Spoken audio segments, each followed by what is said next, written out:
ফাতিমা, আল্লাহ রাব্বুল আলামিন ফাতিমাকে প্রচন্ড ভালোবাসতেন।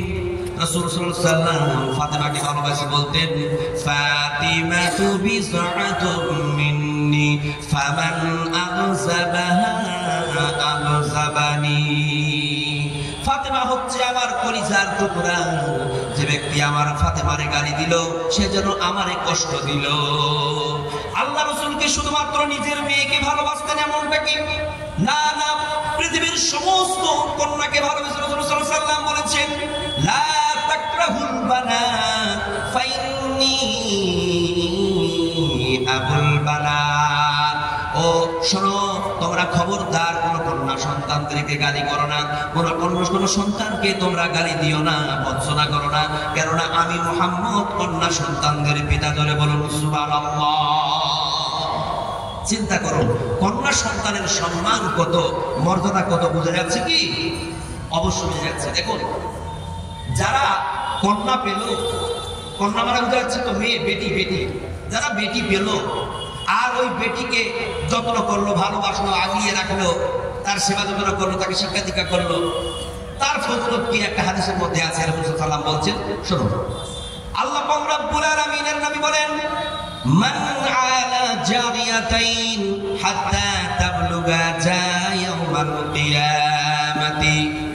যদি কারো দুইটা কন্যা সন্তান থাকে এবং সাবালিকা হওয়া পর্যন্ত সেই দুইটা কন্যা সন্তানকে সে লালন পালন করে, রাসূল সাল্লাল্লাহু আলাইহি ওয়াসাল্লাম বলেন, ওই দুই কন্যার পিতা আর আমি জান্নাতে এভাবে পাশাপাশি থাকবো। জোরে বলুন সুবহানাল্লাহ। চিন্তা করুন, এখানে দুইটা বেটি আছে, কার কার হাত তুলুন তো দেখি তো। দেখুন দেখুন, এটা খুশির সংবাদ একটা। দুইটা মেয়ে কার কার আছে হাত তুলুন তো, দেখতে চাই। কারো দুইটা মেয়ে নাই, দুইটা বেটি কারো নাই, সব বেটা। কপাল, ভাগ্য না খারাপ? আমার 10 বেটি আছে, দুটার অধিক, আমার 10 বেটি। 10 বেটি, মাশাআল্লাহ। দেখুন, এই দুইয়ের অধিকের কথা বলেছি আমি, দুটো নিচে না হলেও হাত তুলতে পারতেন আপনারা। যাই হোক, দুটা বেটি আছে, চিন্তা করেছেন এই দুটা বেটিকে যদি আপনি সাবালিকা হওয়া পর্যন্ত, প্রাপ্তবয়স্কা হওয়া পর্যন্ত তাকে যদি সঠিকভাবে লালন পালন করেন, রাসূল সাল্লাল্লাহু আলাইহি ওয়াসাল্লাম বলছেন যে ওই বেটি দুটার পিতা আর আমি জান্নাতে ভরে থাকবো। এর চাইতে বড় খুশির সংবাদ আপনাদের জন্য আর কিছু হতে পারে না। আল্লাহ পাক রব্বুল আলামিন একটি হাদিসের মধ্যে বলেন, মান কানা লাহু সালাসু বানাতিন ইউবিহিন্না ওয়া ইয়াকফিহিন্না ওয়া ইয়ারহামুহুন্না ফাকাদ ওয়াজাবাত লাহুল জান্নাতুল বাত্তাতা। যদি কারো তিনটা কন্যা সন্তান থাকে এবং সে তার ত্রিকন্যাকে আগলিয়ে নেয়, তার ভরণ পোষণ দেয়, তার প্রতি রহম করে, রাসূল সাল্লাল্লাহু আলাইহি ওয়াসাল্লাম বলেন ওই ত্রিকন্যার পিতার জন্য জান্নাত ওয়াজিব হয়ে যাবে। ধরে বলুন সুবহানাল্লাহ। সুবহানাল্লাহ। চিন্তা করুন, হোটেলের ফিস 60 টাকা হয়ে গেছে, যারা ইচ্ছুক যাবে।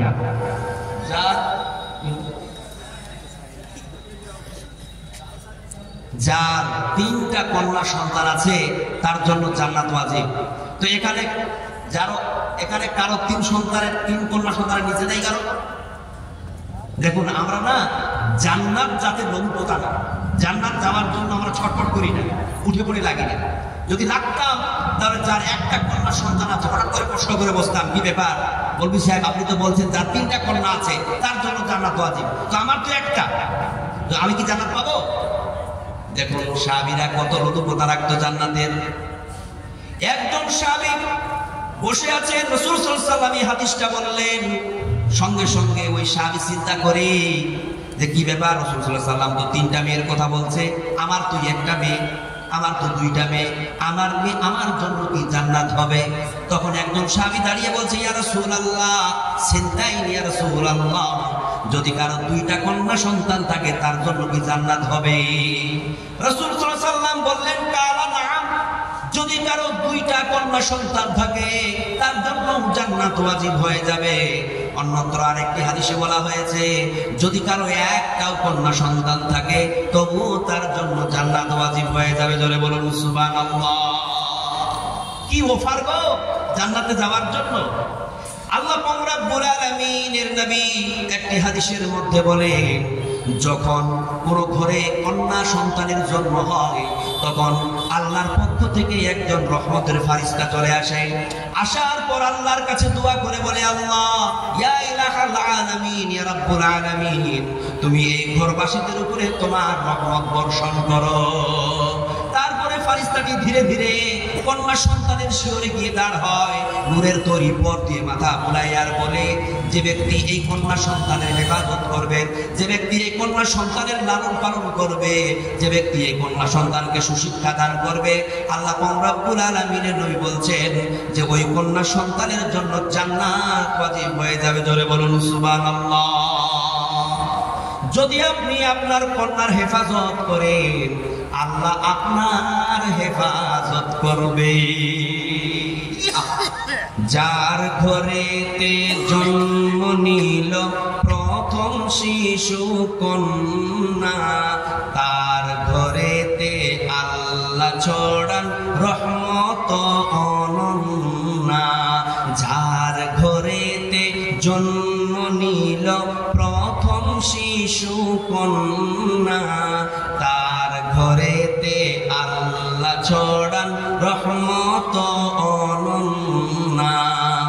কন্যা শিশুর বরকতে রব খুলে দুয়ার জান্নাত, সেই আনন্দে আরো সে বই মহা খুশির বন্যা। যার ঘরেতে জন্ম নিল প্রথম শিশু কন্যা, তার ঘরেতে আল্লাহ ছড়ান রহমত অনন্যা। জাহেল যুগে কন্যা ছিল গুমরামুখীর কারণ, জীবন্ত তাই কবর দিয়ে করত রক্তক্ষরণ। দাসীর জীবন ছিল তাদের, দাসীর জীবন ছিল তাদের, ছিল চোখের বন্যা। কন্যা কন্যা কন্যা ছিল অপমানের বন্যা। যার ঘরেতে জন্ম নিল প্রথম শিশু কন্যা, তার ঘরেতে আল্লাহ ছড়ান রহমত অনন্যা। লিল্লাহি তাকবীর। দেখুন, নারী জাতির কয়টা রূপ বলেছিলাম? তিনটা। একটা রূপের উপরে সংক্ষিপ্ত আলোচনা হলো। 2 নম্বর নারী জাতির রূপটা কি? স্ত্রী। The rights of women is a wife.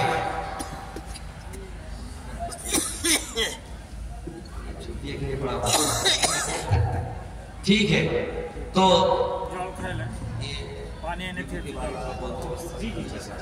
देखिए सब तो होता रहेगा। আপনাদেরকে ভালো লাগছে কি না বলবো না? তো ভালো পাচ্ছেন কেন আপনারা? এই জন্য এখান থেকে বলছি চান্দা করো, বলবে তো? আমি বলি এত দূর থেকে যখন আমি আসতে পেরেছি, আমি চিল্লাতে পারছি, আপনারা বসে থাকতে পারবেন না? অবাক লাগে গো, বাড়িতে কি ঘুমাবেন তো? ওতে যদি আপনারা বসে থাকেন মনোযোগ দিয়ে, তাহলে এনারা বলবেন না। স্ত্রী জাতির উপরে কিছু কথা বলবো, মায়ের উপরে মনে হয় বলতে পারবো না, পারবো না, কারণ আমাকে সময় সাথ দেবে না। আমি সাবজেক্টের উপর আলোচনা করি, আমি আগে দিয়ে বলেছি। দেখুন, ওই তরুণ যুবকেরা আছো তোমরা, the rights of women as a wife. স্ত্রী রূপে নারীর কি সম্মান এটা লাগবে। স্ত্রী রূপে নারীর সম্মান আর মর্যাদার কথা যদি বলতে চান, তাহলে আমি যুবক ভাইদের বলতে চাই, ও যুবকেরা, ও তরুণ যুবকের দল, শুনে রাখো, যেই দিন তোমার জীবনে সুখ ছিল না, শান্তি ছিল না, সেই দিন তোমার জীবনে স্ত্রী সুখ এবং শান্তির আবহবর্তিকা হিসাবে তোমার জীবনে এসেছে। জোরে বলুন সুবহানাল্লাহ। আর যুবকের দল, বউ পাওয়ার পর তুমি বউয়ের উপরে অত্যাচার করো, বউকে তুমি মারো, বউর উপরে তুমি নির্যাতন করো, অথচ আল্লাহ পাক স্পষ্ট করে কোরআনে বলেছেন যে এই বউ হচ্ছে তোমার জন্য শান্তি। তোমার জীবনে যখন শান্তি ছিল না, তোমাকে আমি বউ দিয়ে শান্তি দিয়েছি। সুবহানাল্লাহ বলবেন না? দেখুন, আল্লাহ পাক রব্বুল আলামিন হযরত আদম আলাইহিস সালামকে সৃষ্টি করে জান্নাতের মধ্যে রাখলেন। আদম আলাইহিস সালাম এই দিন ঘুরতেছে শান্তি পায় না, কারবার বদলাচ্ছে শান্তি পায় না। আল্লাহ পাক বুঝতে পারলেন আমার আদম তো শান্তি পায় না, কি লাগবে? কি লাগবে যুবকেরা বুঝতে পারো না? তোমরা যারা বিয়ে করো নাই আর বিছানায় ঘুমিয়ে থাকো, তোর কখনোই দিক বালিশ কখনো নিচে ঢুকাও, কখনো উপরে ঢুকাও, মানে উল্টা পাল্টা করো না, ঘুম আসে না, তো কি লাগবে? কি জন্য ঘুম আসে না? স্ত্রী লাগবে একটা, না? তো আদমের ঘুম আসছিল না, কি লাগবে? একটা স্ত্রী লাগবে। আল্লাহ পাক রব্বুল আলামিন বুঝতে পারলেন আদম আমার সুখ পায় না, শান্তি পায় না। তখন আল্লাহ পাক রব্বুল আলামিন আদমের বাম পাজরের হাড় থেকে স্ত্রী হাওয়াকে সৃষ্টি করে তার পাশে শুইয়ে দিলেন, আর আদম আলাইহিস সালাম সুখ শান্তি পেয়ে গেল। জোরে বলুন সুবহানাল্লাহ। এই যে স্ত্রী জাতি, এটা হচ্ছে আমাদের জন্য সুখের কারণ, শান্তির কারণ। এটা কি শুধুমাত্র একটা ইতিহাস, বানি ইসরাইলের একটা কথা?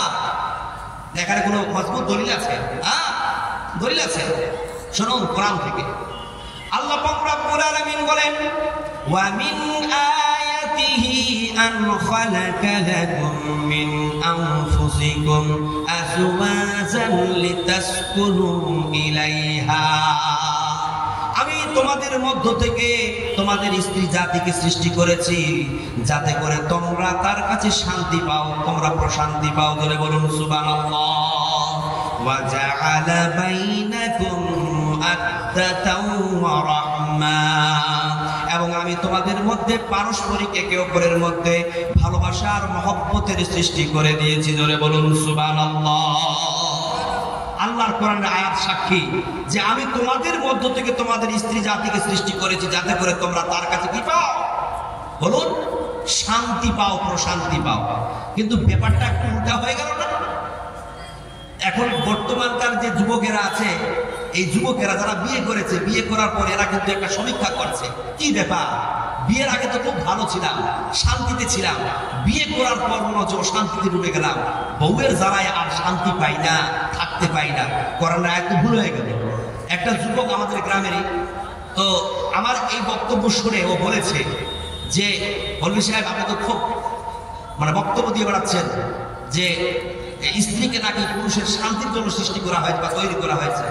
তো আমি তো বিয়ের আগে খুব শান্তিতে ছিলাম, তো বিয়ের পর তো আমি অশান্তিতে ডুবে গেছি। এখন তো আমার এই বঙ্গভুবনে শান্তির আর ছিটা ফোটাও নাই, তো ব্যাপারটা দুর্গা হয়ে গেল। তখন আমি বললাম, এই যুবক শোন, তোর মধ্যে কোথাও ভুল আছে।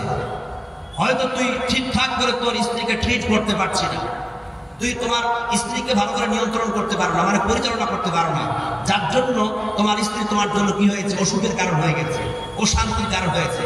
যদি আমরা স্বামীরা, পুরুষরা যদি স্ত্রীদেরকে সঠিকভাবে নিয়ন্ত্রণ করতে পারতাম, তাহলে এই স্ত্রী জাতিরা আমাদের জন্য শান্তির কারণ হতো। এটা 100% যে তুমি ঠিকঠাক নিয়ন্ত্রণ করতে পারো। দেখুন, আমি একটা টপিক আপনাদেরকে শিখিয়ে দিচ্ছি, সেটা হচ্ছে যে এই যে স্ত্রী জাতিরা, আপনি কি কোনোদিন কল্পনা করেছেন? Can you imagine man? আপনি ভাবছেন আপনার সঙ্গে একটা মেয়ের বিয়ে হলো, আপনি এক জাতের, ও এক জাতের, আপনি এক স্বভাবের, ও এক স্বভাবের, আপনি এক পরিবেশের, ও এক পরিবেশের। হঠাৎ করে সে আপনার বাড়িতে চলে আসে। আপনার বাড়ির পরিবেশ আলাদা, আপনার কথাবার্তা আলাদা, আপনার চাল চলনা সব কিছু আলাদা। হঠাৎ করে এসে তাকে বসাতে তো সময় লাগবে, তার মন বসাতে সময় লাগবে, সিস্টেমগুলো বোঝার সময় লাগবে, সব কিছুগুলো মানিয়ে নেওয়া তার জন্য একটা সময় লাগবে। আবার তুমি যখন ভাবছো যে কি ব্যাপার, হয়তো আমার স্ত্রী আমার কত অনুবদ্ধ, কত কি, তুমি উঠে পড়ে লেগেছো, তুমি 10টা দিনের মধ্যে পরীক্ষা করতে চাইছো, তুমি একটু সময় দিবে না? তখন তুমি কি করছো? তার উপরে কি জবরদস্ত শুরু করে দিয়েছো, প্রত্যেকটা বিষয়ের উপরে তুমি টুকাটুকু শুরু করে দিয়েছো। এ করতে করতে তোমার ক্লাস ভেঙে গেল। রাসূল সাল্লাল্লাহু আলাইহি ওয়াসাল্লাম বলেছেন যে এই মেয়ে জাতিরা হচ্ছে কাঁচের গ্লাসের মতো। কিসের মতো? কাঁচের গ্লাসের মতো। এদেরকে যদি জোর করে রাখো তারা ঠেকে যাবে, এদেরকে আস্তে করে রাখতে হবে। আপনি তাদেরকে আস্তে করে ট্রিট করবেন, নিয়ন্ত্রণ করবেন, হঠাৎ করে করবেন না। আরেকটা বিষয়, তরুণ যুবকেরা ভুল করে থাকে, যারা বিয়ে করেছে তাদের জন্য একটা মেসেজ ড্রপ করতেছে। কি ভুল করে থাকো? দেখো, একজন স্ত্রী, একজন মেয়ে তার স্বামীকে পাওয়ার পর তার জীবনের সব কিছু শেয়ার করতে পারে, কিন্তু সে তার স্বামীর ভালোবাসা শেয়ার করতে পারে। এটা কি মানেন? এটা কি জানেন বা মানেন? এটা মানবেন, জানবেন। কেন? কারণটা হচ্ছে যে আপনি বিয়ের পর যদি সব কিছু হারাতে বলেন সে রাজি আছে, কিন্তু তার ভালোবাসা যদি হারাতে বলেন, দ্বিতীয় বিয়ের যদি প্রস্তাব দেন, আপনার স্ত্রীর কিন্তু মন খারাপ হয়ে যাবে। শুধু মন খারাপ নয়, এটা কি সে কোনোদিন মেনে নিতে পারবে না। তুমি সব কিছু করো, কিন্তু তোমার ভালোবাসা ভাগ করি না, আমি তোমার সমস্ত ভালোবাসা পেতে চাই। এটা হচ্ছে স্ত্রীর আশা, স্ত্রীর চাওয়া। এই চাওয়াগুলো বুঝতে হবে। এবার আপনি বাজারে গেছেন, মার্কেটে গেছেন, হসপিটালে গেছেন, শপিং মলে গেছেন, চাকরি করতে গেছেন, যে কোথাও যান না কেন, আপনি শুধু ঘুরে ঘুরে বাড়িতে এসেছেন, আর বাড়িতে ঢোকা মাত্র বলছেন, আহারে শাকিলা, জানো আজকে আমি ওই গির্জা মোড়ে দেখলাম একটা মেয়ে দাঁড়িয়েছিল, মেয়েটা দেখতে সুন্দর লাগলো না, কি সুন্দর চেহারা, তার কি রোমান্টিক চেহারা, তার ফিগারটাই আলাদা। পাগল, তুমি মেয়েটাকে দেখে নিয়েছো, হয়তো তোমাকে কিছু অনুভূতি হয়েছে, তো সেটা এসে তোমার স্ত্রীকে বলার কি দরকার ছিল? তো তুমি যদি তোমার স্ত্রীর কাছে এসে অন্য কোনো মেয়ের প্রশংসা করো, তাহলে তুমি ঠেকে খাবে না? এগুলো ভুল হয়ে থাকে। আর একটা সাজেশন দিই, খবরদার যুবকেরা করবে না। বাইরে তুমি কি করতেছো না করতেছো, তোমার স্ত্রীর সামনে কোনো মেয়ের প্রশংসা করবে না, বরং তুমি তোমার মেয়ে, তোমার স্ত্রীর প্রশংসা বারবার করবে। কেমন? গভীর রাতে যখন তুমি বিছানায় যাও, তোমার স্ত্রীকে তুমি ডান কাঁধে নাও, হাত দিয়ে তার চুলগুলোকে আলতো করেছ, একটা রোমান্টিক থিম তৈরি করো, মেমোরাইজ তৈরি করো, সিন তৈরি করো, এবং তুমি মৃদুভাবে বলো যে, শাকিলা জানো, আসলে বলতে আমি বিভিন্ন জায়গায় ঘোরাঘুরি করতেছি, আমার চোখের সামনে কত না কত মেয়ের এসে পড়ে যায়, কিন্তু তোমাকে যতটা ভালো লাগে না, তোমাকে যতটা সুন্দর লাগে না, আমাকে কোনো মেয়ে যতটা সুন্দর লাগে না। তার সে বলবে, ইস তাই নাকি? তারপর দেখবেন সকালবেলা উঠে আপনি আপনার বউকে যা আদেশ করবেন অক্ষর অক্ষর পালন করবে, যা বলবেন তাই পালন করবে। আপনার বউয়ের মনে কিন্তু এটাই ঘুরবে, ইস আমার স্বামীর কাছে আমি সবচাইতে বেশি প্রিয়, আমার স্বামী আমাকে সবচাইতে বেশি ভালোবাসে, আমি সবচাইতে বেশি তার কাছে পছন্দের, অতএব আমার স্বামী যা আমাকে আদেশ করে সেটা করি। তাহলে এইভাবে যদি আপনি একটু কল্পনা করে, ক্যালকুলেশন করে, বুদ্ধি করে আপনার স্ত্রীদেরকে ট্রিট করেন, দেখবেন ওই স্ত্রীরা আপনাকে ভালোবাসবে, আপনাকে মূল্যায়ন করবে, আর দেখবেন আপনার সংসারটা, আপনার দাম্পত্য জীবনটা সুখময় হয়ে যাবে। আপনি খবরদার এই কাজ করবেন না। আপনি আপনার স্ত্রীর কাছে এসে অন্য কোনো মেয়ের প্রশংসা করবেন না। আপনি বারে বারে আপনার স্ত্রীর প্রশংসা করবেন, এবং দেখবেন আপনার স্ত্রীর সঙ্গে আপনার ভালো সংসার চলছে। আরো অনেকগুলো কথা ছিল, কিন্তু বলতে পারছি না তো, কারণ আমার ইশারা হয়ে গেছে। দেখুন, একটা কথা বলি স্পষ্ট করে, আল্লাহ তাআলা বলছেন, ওয়াশিরুহুন্না বিল মা'রুফ, আল্লাহ তাআলা বলছেন তোমরা তোমাদের স্ত্রীদের সঙ্গে সুআচরণ করো, ভালো আচরণ করো, কেননা ওয়ালাহুন্না মিসলুল্লাযী আলাইহিন্না বিল মা'রুফ, যেভাবে তোমরা তোমাদের স্ত্রীদের কাছে ভালো ব্যবহার পাওয়ার আশা করো, তেমনি ভাবে তোমাদের স্ত্রীরাও কিন্তু তোমাদের কাছে ভালো ব্যবহার পাওয়ার আশা করে। করে কি করে না? তুমি তাক পেতে আছো, আমার স্ত্রী আমার সঙ্গে কেমন ভালো ব্যবহার করবে, তো তোমার স্ত্রী তো তাক পেতে বসে আছে যে তুমি তার সঙ্গে কেমন ব্যবহার করবে, তাই কিনা? দেখুন, আল্লাহ রাসূলের প্রথম স্ত্রী খাদিজা রাদিয়াল্লাহু তাআলা আনহা, রাসূল সাল্লাল্লাহু আলাইহি ওয়াসাল্লাম খাদিজাকে বড় ভালোবাসতেন। তিনি খাদিজাকে ভালোবেসে বলেছিলেন যে, খাদিজা, আকাশের নিচে আর জমিনের উপরে তোমার চাইতে উত্তম মহিলা আর পৃথিবীতে কেউ নাই। ধরে বলুন সুবহানাল্লাহ, কত বড় কথা বলেছেন।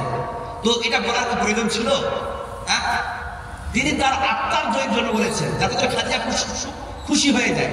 এখন যদি আপনি আপনার স্ত্রীকে বলেন, জানো যত মেয়ে আছে পৃথিবীতে সবচাইতে সুন্দর তুমি আমার কাছে, মেয়ে খুশি হবে না? খুশি হবে তো। একটা হাদিস বলছি, মন দিয়ে শুনবেন। রাসূল সাল্লাল্লাহু আলাইহি ওয়াসাল্লাম গাড়ি ঘেরায় ধ্যানরত অবস্থায় আছে, জিবরাইল আসলো ওহী নিয়ে। ওহী দেওয়ার পর বলছে, ইয়া রাসূলুল্লাহ, আমি দেখতে পাচ্ছি আপনার স্ত্রী খাদিজা রাদিয়াল্লাহু তাআলা আনহা আপনার জন্য খাবার নিয়ে আসতেছে।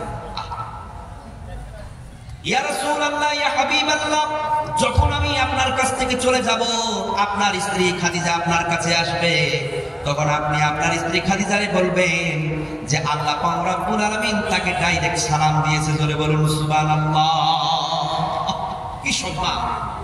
কিছুক্ষণ পর যখন খাদিজা রাসূল সাল্লাল্লাহু আলাইহি ওয়াসাল্লামের কাছে আসলেন, আল্লাহ রাসূল খাদিজাকে বলছেন, খাদিজা তুমি আনন্দিত হয়ে যাও, খুশি হয়ে যাও, তোমার জন্য আজকে বড় একটা সারপ্রাইজ আছে। খাদিজা বলছে, ইয়া রাসূলুল্লাহ, এমন কি সারপ্রাইজ আছে যে আমি খুশি হয়ে যাব, আনন্দিত হয়ে যাব? তখন তিনি বললেন, খাদিজা শোনো, তুমি আসার পূর্বে একটু আগে জিবরাইল আমার কাছে এসেছিল, ওই দিয়ে চলে গেল। আল্লাহ পাক রব্বুল আলামিন তোমাকে ডাইরেক্ট সালাম দিয়েছে। ধরে বলুন সুবহানাল্লাহ। খাদিজার সঙ্গে সঙ্গে অশ্রু শুরু হয়ে গেল, চোখে টক টক করে জল পড়তে শুরু করলো। আল্লাহ নবী বলে, খাদিজা তুমি কি এই সারপ্রাইজ পাই খুশি হও নাই? খাদিজা বলছে, ইয়া রাসূলুল্লাহ, আল্লাহ আমাকে সালাম দিয়েছে, এর চাইতে বড় আর ভাগ্যের কিছু হতে পারে? এই যে চোখের জল, এটা কোনো দুঃখের জল নয়, বরং এটা হলো আনন্দের জল। আমি এত আনন্দ হলাম, আনন্দের চোটে আমি আমার চোখের জলকে ধরে রাখতে পারলাম না। ইয়া রাসূলুল্লাহ, ইয়া হাবিবাল্লাহ, আমি তো নবী না, আপনি নবী। আমি আমি আমি আমি আল্লাহর সালামের জবাব দিতে পারবো না। আপনি আমার পক্ষ থেকে সালামের জবাবটুকু একটু ভালো করে দিয়ে দিন, যাতে করে আমার আল্লাহ খুশি হয়ে যায়। ধরে বলুন সুবহানাল্লাহ। আমার মুসলমান ভাইরা, স্ত্রীর কত সম্মান বোঝা গেল না? মায়ের কাছে মা 3 নম্বর কি বলেছিলাম বলুন? নারী জাতির 3 নম্বর রূপ কি? মা। The rights of women as a mother. যখন নারী জাতি মা, তখন তার কি সম্মান, তার কি মর্যাদা। যদি মায়ের ব্যাপারে কথা বলতে চান, তাহলে আমি একটা উদাহরণ দিই। এখানে যারা আপনারা আছেন, মা নেই এমন কেউ আছেন? দেখুন, সভাপতি মশাই ঠিক উত্তর দিয়েছেন, হয়তো আমি প্রশ্ন করতে ভুল করলাম। মানে মা আছে, মারা গেছে এমনটা নয়, মানে মাই নেই, আমি এটা বলতে চাইছি। এমন কেউ আছেন যার মা নেই? আছেন কেউ? কেউ নেই। যার মা নেই, মানে মাই নেই, বিনা মায়ে পৃথিবীতে এসেছে, এরকম কেউ আছে? কেউ নাই। তাহলে যার মা নেই, এরকম পৃথিবীতে কেউ নাই। আর মায়ের ব্যাপারে আল্লাহ কি বলছেন? ফাইনাল জান্নাতা তাহতা আকদামিল উম্মাহাত। নিশ্চয়ই তোমার জান্নাত তোমার মায়ের 2 পায়ের নিচে। ধরে বলুন সুবহানাল্লাহ। সুতরাং আমরা বুঝতে পারলাম, এই পৃথিবীতে যত মানুষ আছে, সকল মানুষের জান্নাত তার মায়ের 2 পায়ের নিচে সাজানো হয়েছে। ধরে বলুন সুবহানাল্লাহ। তাহলে মায়ের কত সম্মান বোঝা গেল। দেখুন, হাদিসটার ভুল ব্যাখ্যা নেবেন না। মানে মায়ের কোল দেশেই যে জান্নাত এমনটা নয়, এটা উপমা হিসাবে হাদিসটাকে ব্যবহার করা হয়েছে। যে যদি তুমি তোমার মাকে ভালোবাসো, মাকে সম্মান করো, মাকে আগিয়ে রাখো, মাকে কষ্ট না দাও, তাহলে তোমার জন্য জান্নাত। সুবহানাল্লাহ। আমার মুসলমান ভাইরা, দেখুন আল্লাহ পাক রব্বুল আলামিন বলেন, ওয়া কাযা রাব্বুকা আল্লা তা'বুদু ইল্লা ইয়্যাহু ওয়া বিল ওয়ালিদাইনি ইহসানা ইম্মা ইয়াবলুগান্না ইনদাকাল কিবারা আহাদুহুমা আও কিলাহুমা ফালা তাকুল লাহুমা ওয়ালা তানহার ওয়া কুল লাহুমা কাওলান কারীমা। আমি সংক্ষিপ্ত তর্জমা করতেছি। আল্লাহ পাক রব্বুল আলামিন বলতেছেন, যদি তোমরা আল্লাহর কি করো, আল্লাহর ইহসান করো, তারপরে তোমাদের মাতা পিতার সেবা করো, মাতা পিতার যত্ন নাও, তোমাদের মাতা পিতার মতো থেকে যদি কেউ তোমাদের জীবদ্দশায় বার্ধক্যে উপনীত হয়, তাহলে তুমি তোমার মা বাবাকে কষ্ট দিবে না, যন্ত্রণা দিবে না, ব্যথা দিবে না। এবং তুমি যখন তোমার মাতা পিতার সঙ্গে কথা বলবে, তখন নম্রতার সঙ্গে কথা বলবে, আস্তে আস্তে করে কথা বলবে। তুমি ঝিঝুড়ি মেরে তোমার মাতা পিতার সঙ্গে কথা বলবে না। মাতা পিতার সঙ্গে তুমি ঝিঝিড়ি মেরে কথা বলবে না, নরম সুরে কথা বলবে। এটা কার আদেশ? আল্লাহর আদেশ। এখন যদি আমরা আল্লাহর আদেশকে লঙ্ঘন করে দিয়ে মাতা পিতার সঙ্গে বেয়াদবি করি, তাহলে আমরা জান্নাত পাবো? জান্নাত পাবো না। সুতরাং তরুণ যুবকেরা শোনো, বা প্রত্যেককে বলছি, যাদের কপালে এখনো মা বাবা বেঁচে আছে, মা বাবাকে কষ্ট দেবেন না, যন্ত্রণা দেবেন না। দেখুন, মাকে বেশি ভালোবাসবো না বাবাকে বেশি ভালোবাসবো, এই বিষয়ে তো উত্তর দেওয়া যায় না। তবে একটা হাদিস থেকে সংক্ষিপ্ত একটা ডিসকাশন করতেছি, যেটা হচ্ছে যে একজন সাহাবী রাসূল সাল্লাল্লাহু আলাইহি ওয়াসাল্লামের কাছে আসলেন। আসার পরে বললেন, মান আহাক্কু বিহুসনি সাহাবাতি ইয়া রাসূলুল্লাহ। ইয়া রাসূলুল্লাহ, আমার সৌজন্যে ভালো ব্যবহার পাওয়ার অধিকার সবচাইতে বেশি কে রাখে? আল্লাহ পাক রব্বুল আলামিনের নবী বললেন, উম্মুকা, তোমার মা। সাহাবীটি প্রশ্ন করলেন, সুম্মা মান, তারপরে কে? আল্লাহ রাসূল বললেন, উম্মুকা, তোমার মা। সাহাবীটি আবার প্রশ্ন করলেন, সুম্মা মান, তারপরে কে? রাসূল সাল্লাল্লাহু আলাইহি ওয়াসাল্লাম বললেন, উম্মুকা, তোমার মা। তৃতীয়বারের পর চতুর্থবার যখন জিজ্ঞাসা করলেন, তারপরে কে? তখন রাসূল সাল্লাল্লাহু আলাইহি ওয়াসাল্লাম বললেন, কালা আবুকা, তোমার বাবা। দেখুন, এই যে 3 বার মায়ের কথা বললেন আর 1 বার পিতার কথা বললেন, কারণটা কি? আমি একটা কথা বলি, দেখুন, মানে একজন সন্তানের পিছনে শুধু যে মায়ের অবদান আছে, বাবার তাই এমনটা নয়। আমি একটা এই ফেসবুক গুলোতে একটা ক্যাটলগ দেখলাম। ক্যাটলগটা কি জানেন? যে একটা বাড়ি আছে, এই হেদিকে টেনশন প্লিজ, আপনারা গল্প করে করতেছেন গো, আরে কি জামানা। দেখো একটা বাড়ি আছে, তো বাড়িটার ভিতরে, হ্যাঁ বাড়িটার ভিতরে তার একটা মা তার মেয়েকে চুমু দিচ্ছে, এগুলো চুমু দিচ্ছে আর আদর করছে, আর পুরো বাড়িটা তার বাবা এবার হাতে করে নিয়েছে। এবার মেয়ে কিন্তু ভাবছে যে আমার মা কত ভালো, আমাকে আদর করতেছে, আর বাবার কোনো লাগার বার্তা নাই। কিন্তু বাবা যে তার বাড়িটাকে আদর করে নিয়েছে, এটা কিন্তু মেয়ে বুঝতে পারে না। ঠিক আমরা সন্তানরা সবসময় মা বাবার কাছে থাকি, মায়ের কাছে থাকি, মায়ের আদর যখন বেশি পাই তো মনে হয় মাই বলি সব। কিন্তু বাবা যে মা এবং মেয়ে সন্তান সবকে পূজা করে দিন মান রাস্তাঘাটে রৌদ্রের তাপে জ্বলছে, এটা কিন্তু আমরা অনুভব করতে পারি না। হাড় ভাঙা পরিশ্রম করে মাথার ঘাম পায়ে ফেলে কত পরিশ্রম করে আমাদের জন্য রোজগার করে দুদানা নিয়ে আসে আমরা খেতে পাই, এটা কিন্তু আমরা কোনোদিন কল্পনা করি না। সুতরাং আমি বলতে চাই, যেমন মায়ের অবদান আছে তেমনি বাবার অবদান আছে। কিন্তু হাদিসের কন্টেন্টসে একটা আয়াত, একজন সন্তানকে লালন পালন করার জন্য বাবার যত কষ্ট সহ্য করার ভূমিকা আছে তার চাইতে অধিক গুণে মায়ের বেশি। একজন সন্তানকে মানুষের মতো মানুষ করার পিছনে মায়ের যত ভূমিকা আছে, কষ্ট আছে, যন্ত্রণা আছে, এতটা যন্ত্রণা এতটা কষ্ট কিন্তু বাবার না। কি জানেন? যদি কষ্টের কথা মায়ের বেশি না হতো তাহলে আল্লাহ তাআলা কষ্টের কথাগুলো কোরআনে লিপিবদ্ধ করতেন। আল্লাহ পাক রব্বুল আলামিন বলেন, ওয়া ওয়াসাইনাল ইনসানা বিওয়ালিদাইহি ইহসানা।